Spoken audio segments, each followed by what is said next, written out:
Dear friends, मैं आप लोगों के लिए सीटेट के लिए बहुत ही इंपॉर्टेंट वीडियो को लेकर आया हूँ, जो आप लोग थंबनेल देखकर समझ ही गए होंगे। इससे पहले मैंने और एक वीडियो बनाया है, टाइप्स ऑफ असेसमेंट, मतलब असेसमेंट से रिलेटेड जो भी टर्म्स है, इस चैप्टर से मैं पूरी वहाँ पर डिटेल्स वीडियो बनाया है। तो अगर आप लोग देखना चाहते हैं तो उसका लिंक आपको इस वीडियो का डिस्क्रिप्शन में मिल जाएगा।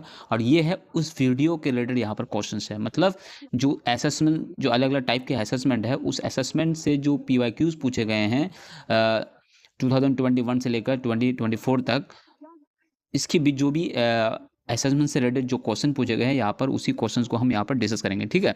और यहाँ पर ईयर वाइज मेंशन कर दिया गया है कि ये क्वेश्चन किस साल जो है पूछा गया है, ठीक है। यहाँ पर देख पा रहे हैं टॉपिक है types of assessment, English pedagogy. तो इसी से रिलेटेड हम MCQs को देखेंगे, जो बहुत ही इंपॉर्टेंट है और पास्ट ईयर्स में पूछे भी गए हैं, ठीक है। तो चलिए सबसे पहले क्वेश्चन नंबर 1 को देखते हैं। तो आप लोगों को क्या करना है, इसका आंसर जो आप लोगों को सोचना है, पहले क्वेश्चन को देखना है, क्वेश्चन को पढ़ने के बाद ऑप्शन को देखने के बाद एक ऑप्शन आप लोगों को चूज करना है, फिर जो मैं बोलूँगा आंसर उसके साथ मैच करना, और एंड में आप लोगों को बताना है कि आपने 15 में कितने स्कोर किए, ठीक है। तो चलिए वीडियो को शुरू करते हैं। क्वेश्चन नंबर 1 है, जो सीटेट 2021 में पूछा गया था, assessment that is carried out during the teaching learning process to improve learning is called.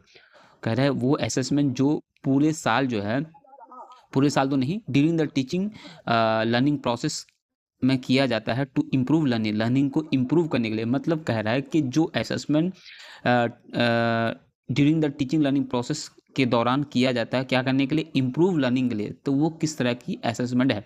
Summative assessment, diagnostic assessment, formative assessment, norm reference assessment. तो क्या होगा इसका आंसर, इसका आंसर हो जाएगा फॉर्मेटिव असेसमेंट, ठीक है। तो इसका आंसर क्या होगा, फॉर्मेटिव असेसमेंट। आप लोग देख पा रहे हैं आंसर होगा फॉर्मेटिव असेसमेंट।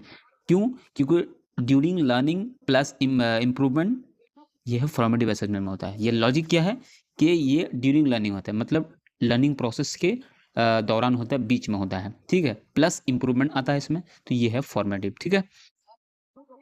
तो समझ गए। अब आ जाते हैं हम लोग क्वेश्चन नंबर 2, देखिए क्या कह रहा है। सीटेट 2021 में पूछा गया था, which of the following is the main purpose of formative assessment. इनमें से कौन है यहाँ पे जो मेन पर्पज है किसका, फॉर्मेटिव असेसमेंट का। टू ग्रेड स्टूडेंट, स्टूडेंट को ग्रेड करने के लिए, मार्क्स करने के लिए, उनको पास फेल बताने के लिए, उनकी उनकी पोजीशन बताने के लिए, उनके रैंक बताने के लिए, उनकी परसेंटेज बताने के लिए।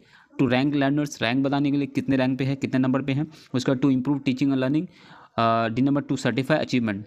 तो इसका आंसर क्या होगा, इसका आंसर हो जाएगा option number C, to improve teaching learning. क्योंकि अभी हम लोगों ने देखा फॉर्मेटिव असेसमेंट का क्या पर्पज है, टू इम्प्रूव टीचिंग लर्निंग, ठीक है।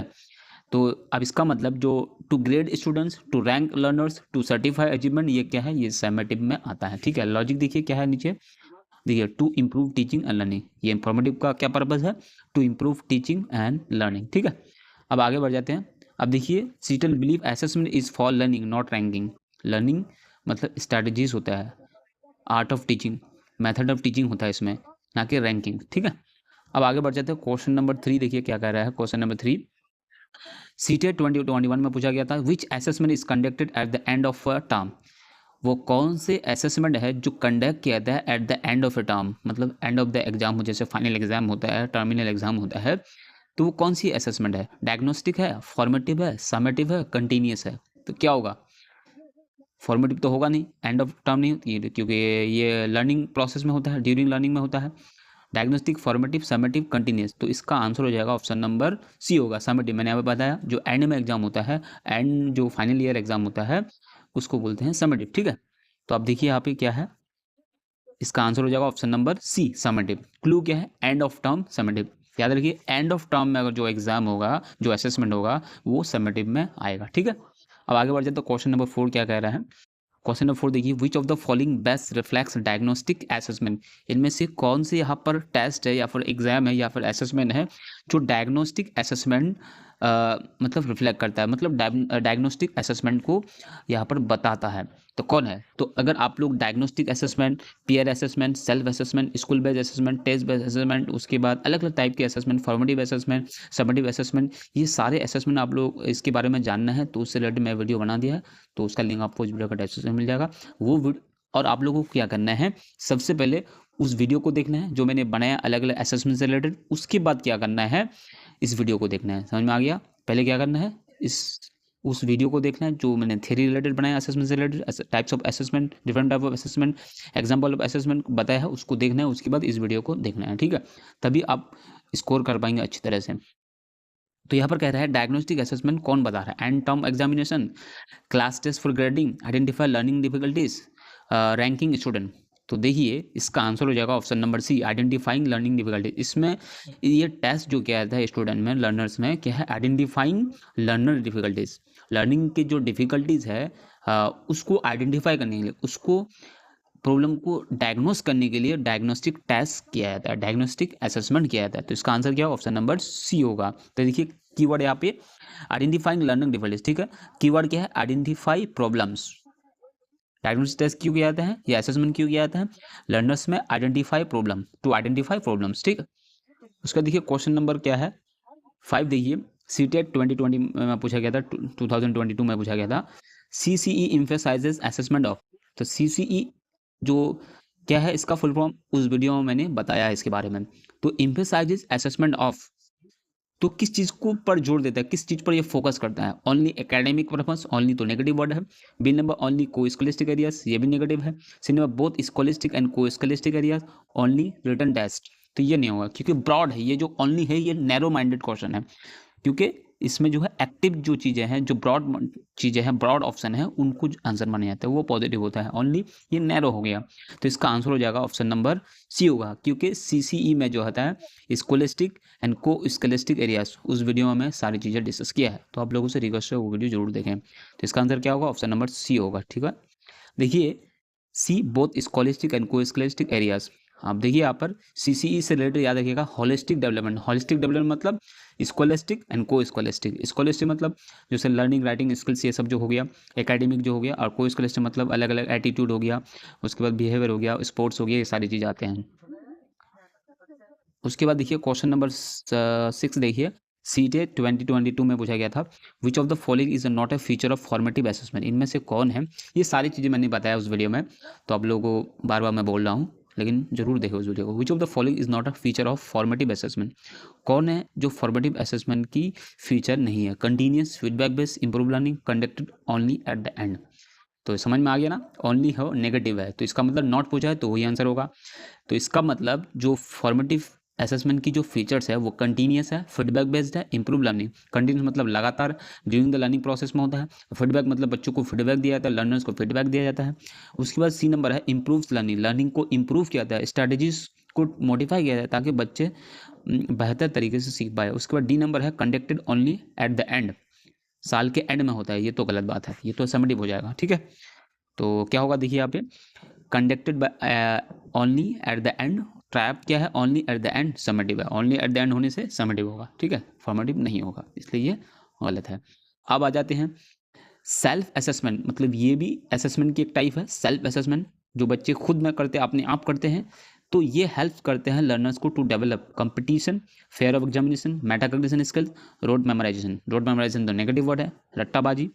फेयर ऑफ एग्जामिनेशन ये भी गलत है, कंपटीशन के लिए पढ़ना ये भी गलत है। तो इसका आंसर हो जाएगा option number C, metacognition skill. Metacognition मतलब thinking on thinking, thinking beyond thinking, मतलब सोच में सोचना, मतलब डीपली कोई चीज सोचना, ठीक है। इसका आंसर हो जाएगा ऑप्शन नंबर सी होगा, ठीक है। आप लोग देख पा रहे हैं यहाँ पे मेटाकॉग्निशन स्किल्स होगा। सीटेड कीवर्ड क्या है? Reflection on one's own thinking on learning, अपनी ही लर्निंग में रिफ्लेक्शन करना, अपनी ही लर्निंग को जांचना, उसको सेल्फ असेसमेंट या फिर मेटाकॉग्निशन कहते हैं, ठीक है। अब आ जाते हैं क्वेश्चन नंबर क्या है 8, क्या कह रहा है 8 देखिए सीटेट 2023 में पूछा गया था, which assessment practice encourages learner to take responsibility for their own learning. वो कौन सी असेसमेंट की प्रैक्टिस है जो इनकरेज करते हैं लर्नर्स को टू टेक रिस्पॉन्सिबिलिटी, जिम्मेदारी लेने के लिए, फॉर दियर ऑन लर्निंग, अपनी ही लर्निंग के लिए? Pair assessment, self assessment, summative assessment, norm reference assessment. क्या होगा? समेटिव तो नहीं होगा, पेयर असेसमेंट, सेल्फ असेसमेंट, तो क्या होगा? इसका आंसर हो जाएगा क्या होगा? Option number B, self assessment, ठीक है। खुद ऑन लर्निंग बोला है, अभी तो हम लोग देखें मेटाकॉग्निशन में, तो ये क्या होगा? इसका आंसर हो जाएगा ऑप्शन नंबर बी। अब यहाँ पर समझना पड़ेगा, जो ऑप्शन नंबर ए है पेयर असेसमेंट मतलब अपने ही क्लासमेट के में, अपने ही क्लासमेट के बच्चों में, अपने ही ग्रुप के बच्चों में असेसमेंट करना, डिस्कस करना, तो ये तो नहीं होगा। सेल्फ है, यहाँ पर ऑन लर्निंग बोला है, देयर ऑन लर्निंग, ठीक है। तो यहाँ पर देख पा रहे हैं सेल्फ असेसमेंट होगा। उसके बाद देखिए क्वेश्चन नंबर 9 देखिए, सीटेट 2023 में पूछा गया था, pair assessment mainly promotes, pair assessment जो है अपनी क्लासमेट के बच्चों के साथ असेसमेंट करना वो प्रोमोट करते हैं खासतौर पर क्या, कंपटीशन को, टीचर कंट्रोल को, collaboration and critical thinking, D number ranking. तो सारे नेगेटिव वर्ड है, ये competition, teacher control, D number ranking. तो इसका आंसर हो जाएगा ऑप्शन नंबर सी, कोलैबोरेशन मतलब आपस में मिलजुल कर सीखना, एंड क्रिटिकल थिंकिंग मतलब एनालिटिकल थिंकिंग प्रोमोट करते हैं सब, ठीक है। तो कोलैबोरेशन एंड क्रिटिकल थिंकिंग को प्रोमोट करते हैं कौन, पीयर असेसमेंट, ठीक है। याद रखिए यहाँ पर कीवर्ड क्या है, पीयर असेसमेंट प्रोमोट क्या करते हैं, कोलैबोरेशन प्लस क्रिटिकल थिंकिंग, ठीक है। यहाँ पर देख पा रहे हैं। उसके बाद क्वेश्चन नंबर 10 क्या कह रहा है, विच assessment method is most suitable for assessing speaking skills in English.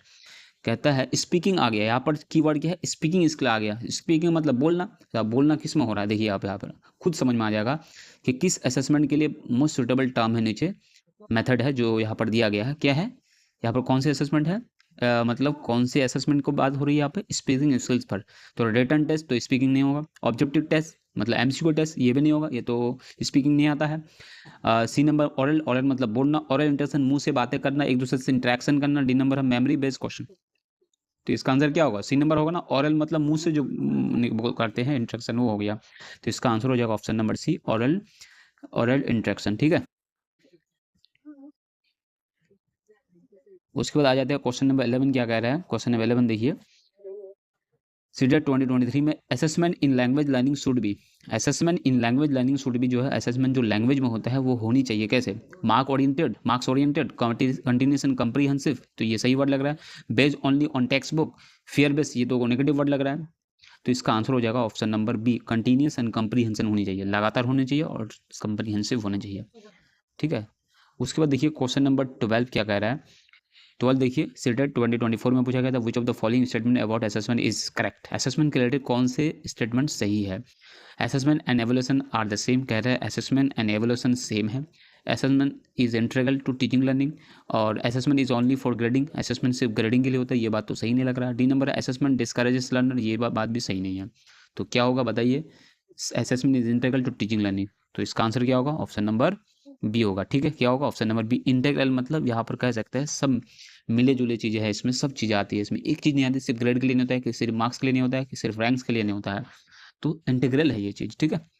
उसके बाद आ जाते हैं क्वेश्चन नंबर 13 क्या कर रहा है, portfolio assessment is an example of, portfolio जो है किसका एग्जांपल है, समेटिव असेसमेंट का, स्कूल बेस्ड असेसमेंट का, नॉर्म रेफरेंस असेसमेंट का, कॉम्पिटिटिव असेसमेंट का। तो क्या होगा,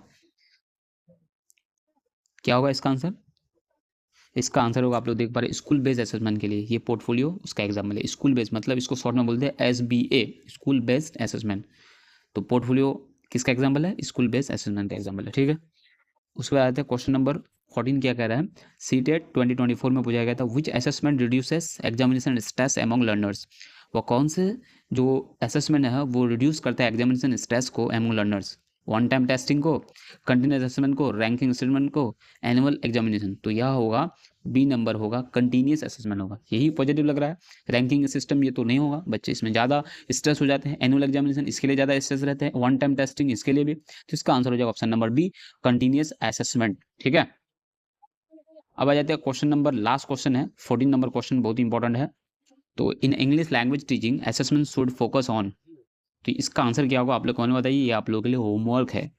तो in English language teaching assessment should focus on, कहता है इन इंग्लिश लैंग्वेज टीचिंग में असेसमेंट शुड फोकस होना है। असेसमेंट लैंग्वेज टीचिंग में जो होता है, इंग्लिश लैंग्वेज टीचिंग में असेसमेंट का जो फोकस होनी चाहिए किस पे, ओनली ग्रामर रूल्स पे, ओनली रिटन राइटिंग स्किल्स पे, all language skill in an integrated manner, dinner memorisation.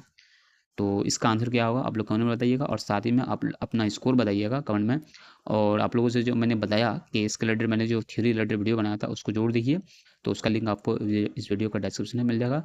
तो मिलते हैं बहुत जल्द नेक्स्ट वीडियो में।